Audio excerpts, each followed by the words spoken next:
Hi friends, இன்றைக்கி நம்ம mental images தான் பார்க்க போகிறோம். மென்டல் இமேஜஸ் எல்லாம் பெர்சீவ்டு பிக்சர்ஸ். இப்போ ஒரு பொருளை ரொம்ப நேரம் பார்த்துட்ருக்கறனால அது நம்மளோட மைண்டில் ஸ்டோர் ஆகும்ல, அந்த மைண்டில் ஸ்டோர் ஆகிறது தான் மென்டல் இமேஜஸ். இது ஒரு பொருளோட தான் இருக்கலாம், இல்லாட்டி நம்மளோட எக்ஸ்பீரியன்ஸாக கூட இருக்கலாம்.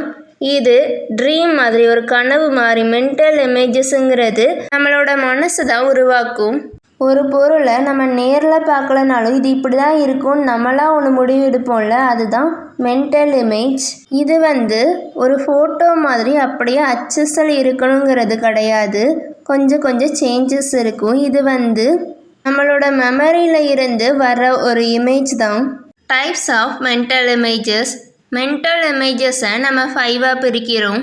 ஹிப்னகோயிக் இமேஜஸ்னால் நம்ம தூங்குறதுக்கு முன்னாடி நம்மளுக்கு வர இமேஜஸ் தான் ஹிப்னகோயிக் இமேஜஸ். இது ஹைலி விவிடாக இருக்கும், நல்லா தெளிவாக இருக்கும். நெக்ஸ்ட்டு ஹிப்னோஃபோம்பிக். இது நம்ம எந்திக்கிறதுக்கு முன்னாடி வரும், இதுவும் நல்லா தெளிவாக இருக்கும்.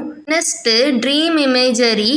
எல்லாருமே கனவு காணுவோம், கொஞ்சம் பேர் தான் அவங்க கனவுல என்ன பார்த்தாங்கங்கிறத ஞாபகம் வச்சுருப்பாங்க.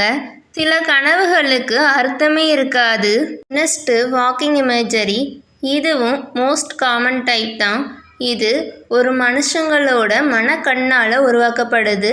இது ரொம்ப நுட்பமாக இருக்கும், நல்லா தெளிவாக இருக்கும், சின்ன சின்ன டீட்டெயில்ஸ் கூட அப்படியே இருக்கும். Next symbolic imagery.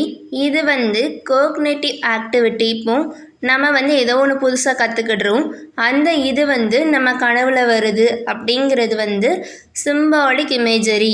நம்ம கற்றுக்கிறது, நம்ம இயற்கையாக வராமல் கற்றுக்கிறதுலேருந்து வர்றது symbolic imagery. Example roses, smiley faces, snowman etcetera. இதெல்லாம் symbolic images. Thank you. Don't forget to subscribe.